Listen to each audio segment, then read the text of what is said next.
to the Out the Gate Sports Podcast, where three friends debate everything sports, offer some of their own insights, and have a few laughs along the way, covering the world of football, baseball, basketball, and hockey.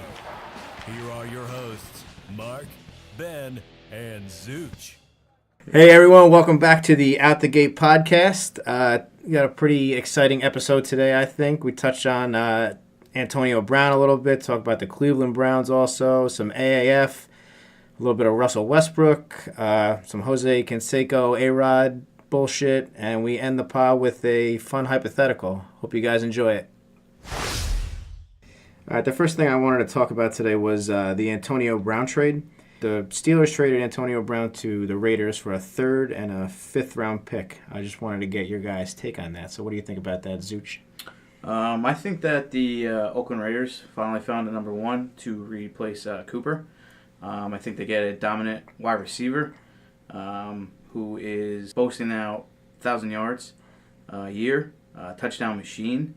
Hopefully him and Derek Carr can connect and he won't bring the drama that he had with Pittsburgh. We'll have to see how that plays out, but I think that the Oakland Raiders finally replaced someone that they've been lacking, and that's a number one wide receiver. How about you, Ben? Well, I think it's probably good on both ends, just because, like you were saying, the Raiders get a top-notch receiver. Who knows how many years he has left in him? I would guess probably 2 to 3, maybe dominant years left, and then probably start to fade off a little bit. But just only giving up a third-round pick and a fifth-round pick for that type of talent is good. And the Steelers being able to ship him out because he obviously wasn't happy. And he's a diva. He doesn't want to listen to his coach. So I don't know if he's going to bring that same attitude to Oakland or if it was just the locker room there. We'll see if Gruden could be able to contain him. Yeah, that whole organization in Pittsburgh is just a complete disaster. They get rid of Brown for basically nothing. Bell doesn't want to play, sits out a whole year. Roethlisberger seems to run the show over there, and I guess they really can't get out of his way. I know you touched about all these players. Jesse James actually The road dog? went out, and said the guy, tight end, signed with Detroit. He actually went out and said he was actually glad to get out of Pittsburgh and stopped all the drama. So there must be something going on with that organization. What do you think it is? Big Ben? Honestly, I don't know. I think it might be a combination of him and Tomlin because, Antonio Brown has touched on having, talking about Tomlin having Tomlin boys. So, I think that Tomlin favors some guys and then other guys, he just looks at them and is like, all right, you can play, but I'm not going to respect you. So I feel like that's every locker room, though. Don't they all kind of pick their favorites and they... Seems that way, at least. But I feel like Big Ben could be the bad guy because the issue is I feel like all these receivers always get blamed when they say something about their quarterback. But whenever the quarterbacks talk, it's okay. The quarterback says something bad about a receiver or something, ran around, I did this. It's fine because he's the quarterback. He's the moneymaker. He's the leader. He's allowed to say that. But once a receiver comes out and complains one time, then he's the bad guy.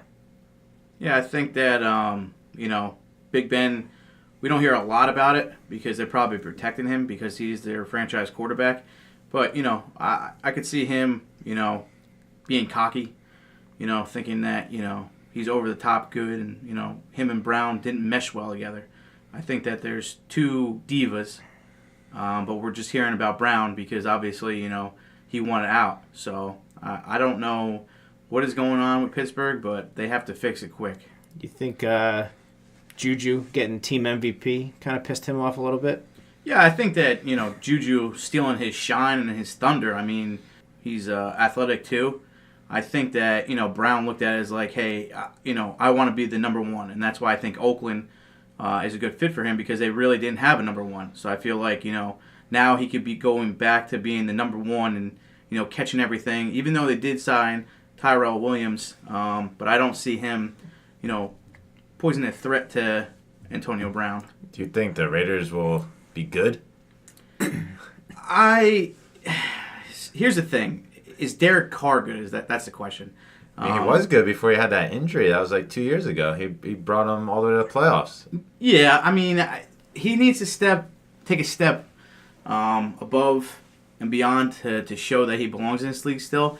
I don't know what the deal with him and Gruden is. I know that, there's been reports that Gruden doesn't really get along with him, and then there's reports that saying Gruden loves him and wants him to be their quarterback. I think if Gruden didn't get along with him, we would have got rid of him. He clearly got rid of one of the best defensive players in the game and a young wide receiver with a lot of talent. If he didn't like somebody, he'd get rid of him. That's just because he didn't want to pay Khalil Mack all that money.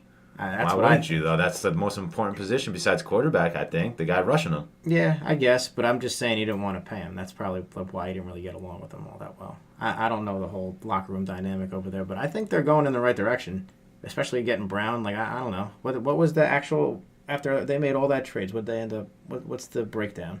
All right, so basically from the Cooper trade, the Mack trade, and the Brown trade, obviously the Raiders get Brown.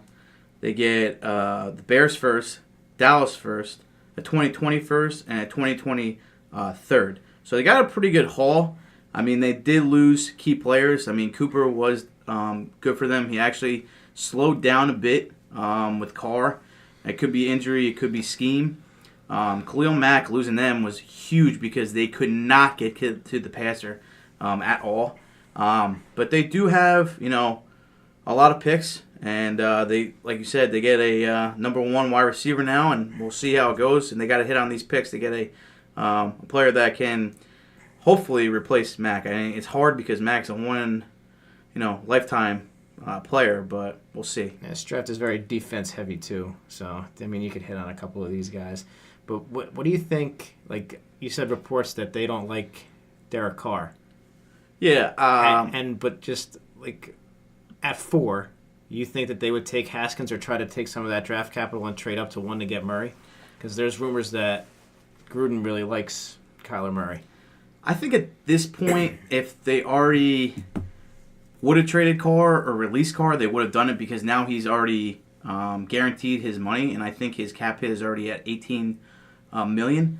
So I think at this point they're going to ride him out, and hopefully now that they got a number one wide receiver and they fixed their offensive line by signing, Trent Brown and signing Tyrell Williams, trying to put pieces around Carr, I think that a second year under Gruden, I think that hopefully Carr can be good, and I think that Gruden is hoping that Carr can be good. If not this year, they may move on for him from next year. Yeah, I think they're going to have to give him a shot for this year at least and see what he's got. But if he has a terrible year, obviously, then you might have to go in another direction. But I think he'll be okay. Just like you said, getting all these pieces around him. He's got a big blocker. He's got a couple receivers that are proven. So I think he should be good. Over under 5.5 wins for the Raiders. I'll go over. Yeah, I'm going to go over. Even though the division is very tough, you got the Chiefs. The Chargers are still good. Broncos, not that great.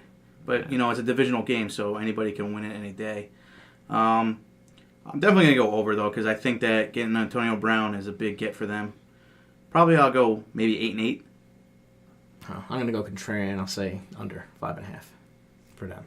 And I'll say they're ending up picking Tua next year, too. They're going to be bad. Now, do you think it's because of their defense, or do you think it's because Carr doesn't take that step? Both. Okay. Ben? I'm assuming Carr is going to not be great. Yeah, I think Carr will be okay. I mean, I don't know about their running game. I think that's a big question mark at this point. So, depending on maybe they'll draft somebody. I don't know if there's any even good free agents left to sign. But I don't think there is. I don't know what Marshawn Lynch's deal is either. Is he Who the hell done? knows with him? He's insane. They said they want He's probably eating fucking Skittles somewhere. But I wouldn't mind if they got Jordan Howard. I think that would be a good get. I don't think it's going to cost much to get him. Yeah, third, that'd probably be fourth, a good fit fifth. for them. Yeah, they could use one of these picks, the third or the, fourth to get Howard. Or they can draft a running back. I know the running backs are not that, good this year, but they can draft one kid out of Alabama. Yeah, you can get Jacobs. Yeah, probably pretty late. first round. Yeah, him. That kid from Iowa State's good. Montgomery. So Oakland, you both got over 5.5. I'll be contrarian. Take the under. Okay, speaking of teams that used to suck and now are on the up and up, how about them Browns? Making a trade for Odell, trade for Olivier Vernon, signing Sheldon Richardson. What do you guys think about that? Ben? Looks like they're trying to get some wins finally. They actually had a pretty good season last year compared to what they used to have, and they were probably missed field maybe like 3 missed field goals away from getting more wins. So I think they can be good. I think there's a lot of pressure on Baker at this point. He's got 2 top targets he needs to get the ball to, and he has a lot of talent around him. I'm not so sure he's going to be able to handle everything. I think he will. I think he's good enough to handle it. I don't know. I don't have much confidence in Baker right now. Vegas has them. I saw 14-1 on FanDuel to win the Super Bowl from 25-1. Wow. I don't think that's a good bet, to be honest. No, I wouldn't bet that. I mean, no opportunity to hedge there, really. But they got key pieces. I mean, I think that they definitely upgraded their whole wide receiver staff. Landry, Antonio Callaway, obviously Odell, David Njoku, all targets. And then they got a good running back in Nick Chubb.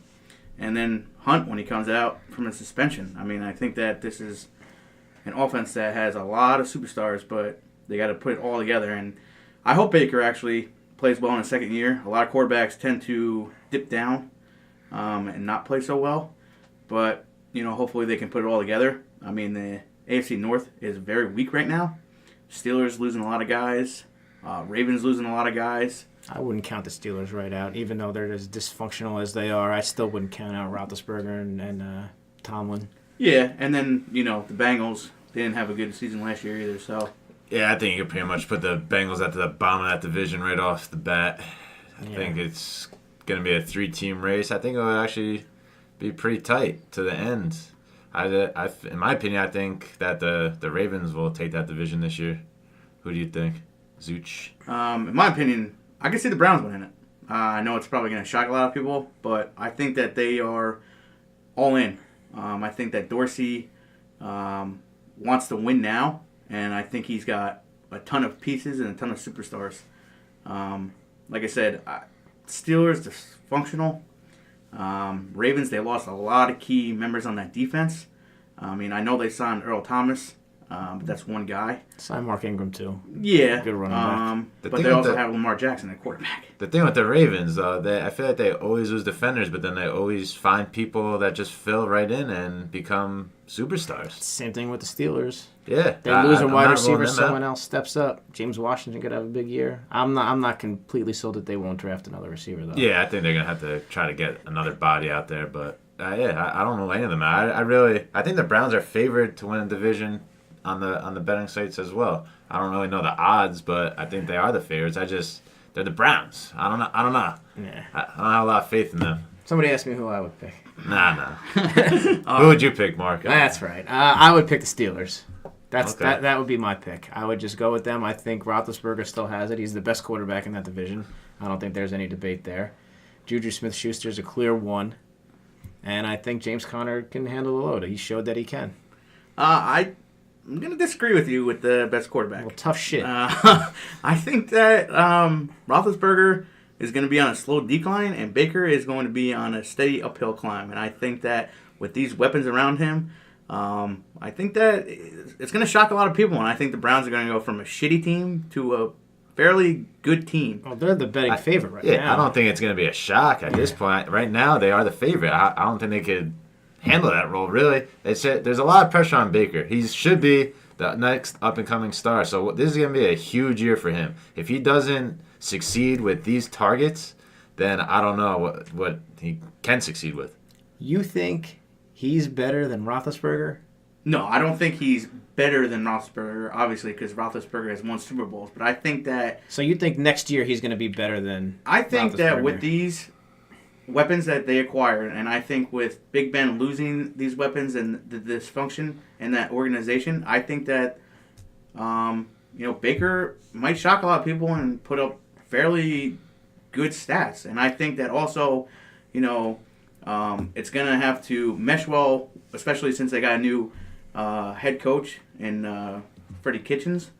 I think that he needs to put it all together, and he needs to get all the drama out, control Odell, and I think that Baker will take it to the next level. Control Odell. Easier said than done. I don't think it's possible to do that. Yeah. Would you care to make this a little interesting? All right, go ahead. Yeah. I'm here. Better stats between Roethlisberger and Baker? All right, I'll take a $5 bet on that. I'll take it. You want any of this action or no? No, I think Big Ben will have the better stats as well. I was going to say, let's put a bet on the division winner because we all had a different team. I'll take that too. I will also. I'll take the Browns. $1,000, right? $1,000 Yeah. each? Yeah. I got that money. G Unit. Yeah. Yeah, it's That's house ring money. Yeah. Ring money now yeah. for Gooch. So yeah, the Browns. I think that they'll be legit if they can get all the pieces in organized fashion. So. Well, don't forget this because we have it taped. I know you like to forget a lot of shit. So You forget all those bets you lose all the time. Yeah. The NFL's fixed, so who knows? Now Baker's going to go out there and suck. So NFL's fixed. Yep. Yeah, well, the Patriots winning all these Super Bowls got to be fixed. But We got Tom Brady. yeah, That's that's why. true too. And But, Bill Belichick. speaking of the Super Bowls, I see the top 5 favorites. The Browns actually moved up. They're actually at number 5. So then we'll go number 4 with the Rams, 3 New Orleans, 2 New England, and 1 is the Chiefs. Your take? I think a little high for the Browns. Everyone else, I guess I kind of have to agree with. They're the 4 best teams from last year, right? Yeah. So Yeah, usually Vegas knows what they're talking about, so the odds are pretty accurate. I just think people went crazy when the Browns made the trade for Odell and just got bet happy, saw an opportunity, but I don't really see them making it even close. Maybe. I don't know. So you don't see them making a wild card? I don't know. That's what it would be, obviously, since I think the Ravens won the division. But that division is always tight. Yeah. It's like there always comes down to the last week of the season. It's like a game or 2 apart. So it's going to be tough for 2 teams to make it out of there as it is. 10-6, 9-7 probably takes that division this year, I'm thinking. Well, I feel like it's always like that, though. Yeah. It's always a tight race, and somehow either the Ravens or the Steelers pull it out. They're always fighting for that AFC title. So, I mean, but, the Browns acquired a lot of talent. Let's see if they can put it all together. Don't count out my boy, Lamar Jackson. Yeah. Hopefully he can throw friggin' more than 20 yards. He can't. They Don't just lie about run. it. That's why they signed Ingram, so you can just dump it off to him all damn day. Him and Mark Andrews, that's about it. He ain't got no other wide receivers, right? Willie sneezed. Yeah, that's their only that's their only wide receiver. I don't know what they're doing with that position, but I guess they'll do some trick plays with Lamar. So Yeah, they dropped Lobster Bush, right? yeah, yep. Crabtree for all you guys that can't get that. Since we're on the Browns topic, did you see former cornerback Johnny Manziel signed a contract with the AAF on Saturday? He signed with the Memphis Express. You guys have a take on that? Yeah, I did see that. I'm actually pretty excited for him. I enjoyed watching him in college. I thought he'd do better as a pro. I would have liked to see him do a little bit better. But, I mean, hopefully he could do something in the AAF and maybe the NFL will give him another look. Maybe if he cleans up his act. I don't think he's going anywhere near the NFL ever again. But, I mean, he's just something wrong with him. I think that there's no real good quarterbacks on the Memphis. You got Mentberger and then you got Hackenberg. So 2 scrubs, and I think that Manziel comes in there and changes it up a little bit.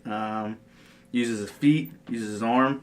I think he'll put on a little bit of a show. I don't really know how great the talent is in the AAFF, but I guess AAF. Yeah, AAF. Double AF. Hey, double AF, double F, double Fs. Now you're just your battery's running out. Someone's got to plug you in. Yeah, so I think former Heisman winning quarterback, so I know he has talent. I'd like to see him play, and I would like actually to see him get another opportunity in the NFL. I wouldn't. Fuck him. He's had, 2 other opportunities? It's not very nice. Don't give a shit. Fuck him. What did he do? Nothing. I just don't think he's that good. Well, clearly he's not since he's not in the NFL. But He couldn't even play in the CFL. Well, the CFL, he was kicked out because of drugs. Because he's an idiot. The guy's a moron. Yeah, going back to it, though, if we're going to talk about shitty teams and the Browns ruining quarterbacks, every quarterback they've drafted, they've ruined. They've drafted Colt McCoy, ruined him. Johnny Manziel ruined him. I don't know how good Colt McCoy actually was as a first prospect. Off, don't anyway. ever disrespect Colt McCoy. He was one of the best Texas quarterbacks to ever play. But Young was better than him. Brought him So to was a RG national championship. RG3 was Baylor. Yep. Yeah, Wrong Texas. If we're gonna talk about Texas, know your Texas stuff. Hook 'em. Yeah, so I just think that the Browns didn't have the talent, and I think that it showed with Johnny Manziel and every other quarterback, and now they got Baker and the talent around him, and he's obviously, proved his worth. So Did they have talent last year with him? yeah, I mean, juice. Yeah. And they had Chubb come on late. He's got one eye. Yeah, so Chubb. I mean, we'll see. All right. Speaking of the AAF, did you see the way that they try to do onside kicks there? Yeah, they don't do kickoffs at all. So when they start with the possession, you just get the ball at the 25-yard line for each team. Okay, so basically the way that their onside kick works is if you're trailing by 17 or more points at any time in the game, or there's 5 minutes remaining in the fourth quarter, then you can try a one-play 4th and 12 conversion. Very odd to me. You guys know if this actually has ever worked or... Yeah, actually, when Birmingham was playing Atlanta, it was 28-12, fourth quarter, minute 36 to go, and Atlanta had the ball, 4th and 12, and they completed it. So it's a very weird way to do an onside kick, but it seems like it's an intriguing option. The NFL actually might look into it. So I'm assuming if they don't convert, then the other team just gets the ball on the 28-yard line where they attempted it, right? Yeah, they stay wherever the ball was, and if they don't get it, then the other team gets the ball at that spot. The way the NFL is heading, it seems like they're starting to shy away more and more from kickoffs as it is, moving it up so they get a lot of touchbacks. So I could see the NFL looking into this, especially since the onside percentage rate was so down this year. It was only 8% success rate, and last year it was 23%. And I think it's because a lot of the changes they made with the onside kick rule as well, because you can only have a certain amount of people on each side now. You can't stack like you used to be able to. So just like I was saying, the way it looks, the NFL might look to insert something similar. What do you think, Mark? Yeah, I wouldn't be surprised. I mean, they've done this before, taking stuff from... I mean, they took a bunch of stuff from the XFL with the camera angles, all that type of stuff. I could definitely see them doing a, one play, 4th and 20 or 4th and 15, just to get the kicking out of the way. Yeah, I don't think this is going to be a good thing for the NFL. I think a lot of players actually make their money on kick returns and stuff like that. I hope they don't do it. NFL is becoming softer and softer, so they actually might look into, changing it. I know they were talking about changing a punt too, but I think this is just a bad look for the NFL if they change it. I don't think this is a soft thing for them, though. I think, if anything, it's the opposite. Because, they're kicking the ball, and you're just running at people, I guess, but you're actually doing a football play for this. I almost think it makes more sense than an onside to actually kick the ball. Yeah, look, I guess they're pretty much eliminating kicking from the game because, like Zuch saying that it was soft. It's like they just don't want people getting hurt on kick returns anymore. People are running full speed at each other. I guess you could say it is soft in a sense, but it's also, like Mark was just touching on that, it's actually like a real football play that puts your game on. So your best player is out there while you're trying to convert instead of a kicker trying to get the ball back for you. Yeah, but let me ask you guys this question then. Would you want to see the NFL change their kickoff rule and put the ball just at the 20 or the 25 and then go from there? Because then you're telling guys that actually are special teamers that, hey, you're going to be losing your jobs and we don't have an NFL spot for you, so there's no point for you guys to even be on the field. I don't even like the change they made this year. I liked seeing the kick returns. It was fun watching Devin Hester tear it up and Dante Hall. Like, there are some guys like that. We'll probably never see that again because there's just not kick returns anymore. Yeah, I agree with that. There's just no room in the game for it anymore. Well, at least they made it that way. All right, let's transition off of football for a little bit and talk about some NBA stuff and this Russell Westbrook story that happened earlier this week. Apparently, a guy in the stands yelled down to Russell Westbrook to get on your knees like you used to, which is interpreted as a racial slur towards Russell Westbrook by Russell Westbrook himself. And the whole situation is pretty crazy. Russell Westbrook ended up telling the guy he's going to mess him up and his wife and all this other stuff. And it's a whole big mess, it seems like, with Russell Westbrook. It's always something going on with him. You have a take on that, Ben? Yeah, I saw that as well. I And it's hard not to react to something like that, especially when you're someone like him. He's an all-star in the league, and he's gonna get heckled by fans, and you have to just ignore it. I mean, that's a really tough thing to ignore. But when he goes back and forth with the fan, it doesn't give a good look for him. Yeah, I don't really know if the fan actually said this. I'm not saying that Russell Westbrook is a liar. It's more of a he said, she said thing because they don't have any proof that this guy said it. But I mean, if it was something that he said, there's no room for that racial stuff in sports or in anything. So I mean, it's an odd situation because nobody caught this guy saying it besides Russell Westbrook. So I don't know if it's factual. It could be a homophobic slur, but it's something that seems to make big headlines now because Russell Westbrook, is an African American. So I don't know. It seems like he's been having a lot of trouble with the fan base lately. Maybe about a week ago, there was a kid that touched him. Like, there was throwing a dead ball, and the kid just got up. He was in the front lawn and touched him. And when Russell Westbrook talked about it, he said the kid hit him.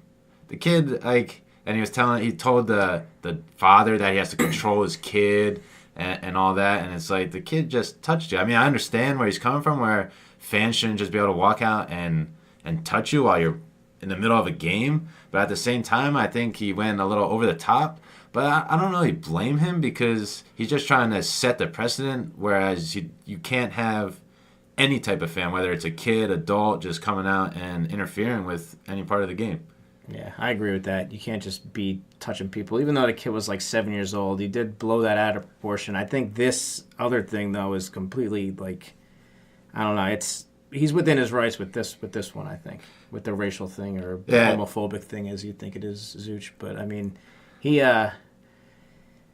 I think he's within his rights to be pretty pissed off about this one. The kid thing, just let that go. Obviously, you got to set a precedent, like you said, Ben. But I mean, it is what it is. But do you think any time a fan says and not even just a racial slur, anything to a player, I don't know how they're supposed to handle that. When they engage with the fan, it's not right. If they don't say anything, then what? That. I think that's more of a situation where security needs to take care of it, get the fan out of there, and then deal with the repercussions after. I don't think it's the player's responsibility to fight that battle. That whole thing is a lose-lose situation for him, basically. He either says something and he's a villain for saying it, or he doesn't say anything and he's, for lack of a better term, a pussy. Yeah, for not saying shit. Pretty much, and then who knows what the next person would say, and it'll just keep getting worse. So I just think these fans need to learn how to control themselves. If you're gonna go watch a game, just go there to watch the game, cheer for your team. There's no reason to talk down to any of the players. Yeah, you can't be heckling people. I just don't. I don't get it. Basically the NBA doesn't want another Malice at the Palace, where Ron Artest run into the stands and beat the crap out of people. Yeah, that was pretty wild. Now let me ask you a question, and I was thinking about this when you guys were talking. NFL have stadiums and they have seating, and they can't really get to the players. In baseball, they have stadiums and stuff. Less than idiots, run on the court. Do you think that the NBA should back fans up from the sidelines instead of sitting so close? This goes back to the child thing. Obviously, what Mark touched on with the a lose-lose situation with the racial thing. I think that's a whole nother ball game. But do you think with the kid touching Russell Westbrook, do you think that the NBA should consider moving their seating back so they don't have, problems like this going in the future? That could be a good idea, but the only thing is they'd probably be losing a lot of money doing that, because that's where the big-time stars typically go, and that's rich people that sit there. So, I mean, they're probably really not that even big of a basketball fan. They're just rich and could sit there, so they just do it. So I think they'll be losing out on that. So I don't really think they would go in that direction. So now these big celebrities, now that's okay for them to touch the fan, to touch the the superstar, stuff like that. I mean, slapping their hands, yeah, I get it. This kid barely touched Westbrook's, but if it's okay for a superstar to do it, why wouldn't it be okay for a fan to be like, oh, hey, maybe he was just starstruck and said, oh, hey, tapped him on the back, if they're going to have this problem going in the future, I think that they should try to move the seating back and then charge more for that seating up front and then, lower as it goes. But that's just my take, Mark. I don't think it's a bad idea to move the seats back in the NBA. I just don't think it's going to happen. Like Ben said, they lose money. That's not going to happen. They'll deal with one fan here and there every, 50 games being an asshole, and that'll be it. But I don't really see them moving the seating back. Speaking of assholes, have you seen this Jose Canseco tweet to J-Lo and A-Rod recently? So let me give you a quick synopsis of what the hell's going on with this. A-Rod and J-Lo get engaged. No more than, 12 hours later. Jose Canseco, 4 tweets. Watching World of Dance, watching J-Lo text Alex Rodriguez. Little does she know that he is cheating on her with my ex-wife Jessica. Poor girl, she has no idea who he really is. I was there a few months back with her when he called her on her phone. Alex Rodriguez, stop being a piece of shit. Stop cheating on Jennifer Lopez. Alex Rodriguez, I challenge you to a boxing match or MMA match anytime you want. This guy has lost his fucking mind. I don't know what the fuck is wrong with him. You guys have a take on this? Well, first of all, I think he would fuck up A-Rod in a fight. I'll tell you that right now. He would whoop his ass. Jose Canseco's a big guy. Yeah, but he's a fucking psycho. What do you think the odds would be on that? He's got to be a heavy favorite, I think. Heavy. Probably minus 250. A-Rod probably plus $160 maybe. I don't know. You think A-Rod would ever take that challenge, or to fight him? Yeah. No, A-Rod kind of strikes me as a little bit of a bitch. I can't fight. Well, about the whole situation, the main reason that this is starting to come out, Jose Canseco, I saw, was writing a book, or he wrote a book. I think it's supposed to get released on opening day, actually. Yeah, and apparently it has like some stuff about A-Rod in there. I think about Maglio Ordonez. I think maybe about Roger Clemens too. And I think the whole thing is that he thought A-Rod was cheating. Well, not even cheating, but A-Rod was hooking up with his wife back in the day. And I think that's the axe he has to grind with him. And I even saw that Canseco told both of them to take a polygraph test to see if they're actually telling the truth or lying about this whole situation. Jose Canseco, man. Oh, my God. The guy he's nuts. Yeah, actually going off your comment 3 days ago on Twitter, he said, Alex Rodriguez, I challenge you to a polygraph. Are you man enough to face me? I don't know what he's trying to get at. Do you think he's telling the truth? Who knows? I mean, and honestly, who the hell cares? I mean, that's their problem. I just think it's funny. No, yeah, I agree the whole with thing you, is like one big joke. Is he trying to get back in the spotlight by trying to say all this shit? He does this stuff all the time. Like he's the one that originally ratted out A-Rod and all these other guys. And that was truthful though. Like he comes out with this stuff, and then it turned out to be true. So who's to say this isn't true? With Jose Canseco though, he actually has a tour that you can take to find Bigfoot. That is not a joke. That is actually true. He posted a phone number for Jennifer Lopez to call him, and it was the number for tours to get to go find Bigfoot. So you're saying that he's kind of crazy then? Kind of crazy is probably an understatement. Yeah, but then he also has factual stuff with saying that these guys are on steroids, so who knows? I mean, he could be telling the truth. Bigfoot and steroids, Yeah. So, I mean, you got to kind of meet him in the middle a little bit with his craziness. All right, let's wrap this podcast up with a little hypothetical. Would you guys rather your favorite football team make the playoffs every year for 15 years but never win a championship, or miss the playoffs for 15 years but win a championship on year 16? I'll start with you, Zuch. Well, this is an easy one for me because Dallas has been shit in the bed every goddamn year. So I think I would obviously probably go with the second one. I would win a championship on the 16 because, championship and Super Bowls mean everything. So I definitely would want that championship and Super Bowl for Dallas. I think, I've already watched them suffer. So I think if I had to wait 15 years, I definitely do. I think kind of in the same boat as you with being a Dolphins fan. They've been pretty terrible for pretty much ever since I watched them. But I think I'm going to go with make the playoffs every year just so I could see some excitement for once, because the Dolphins don't really make the playoffs too much. So when they do, it could be a little exciting. So I'd actually like to see some competition, get them in the playoffs, maybe even get to a Super Bowl, because it doesn't say not get to a Super Bowl. See them play in a Super Bowl would be nice, even though having them lose. But I would like to see some success out of my favorite team. How about you, Mark? Yeah, I think I kind of agree with you on that. I kind of want to see my team competing every year, even though I know they're not going to win. But I'm a Packer fan, so it's kind of like what I've been going through, I guess. They do win. They do make the playoffs, but they don't always get to the championship game. But they have won a couple Super Bowls in my lifetime, so that's pretty good. Well, now that we're looking at the Browns, been shitty all this years, and now they add all this talent, so the team actually might see a Super Bowl in the not too near future. So that's why this is a good question. Yeah, very good question. Don't make the playoffs for a decade and a half, and then you maybe win a Super Bowl. All right, that wraps up our second episode of the Out the Gate podcast. Please leave some comments on Instagram at Out the Gate Sports Podcast, and also on Twitter at Out the Gate Pod. Thanks for listening. We are the gate.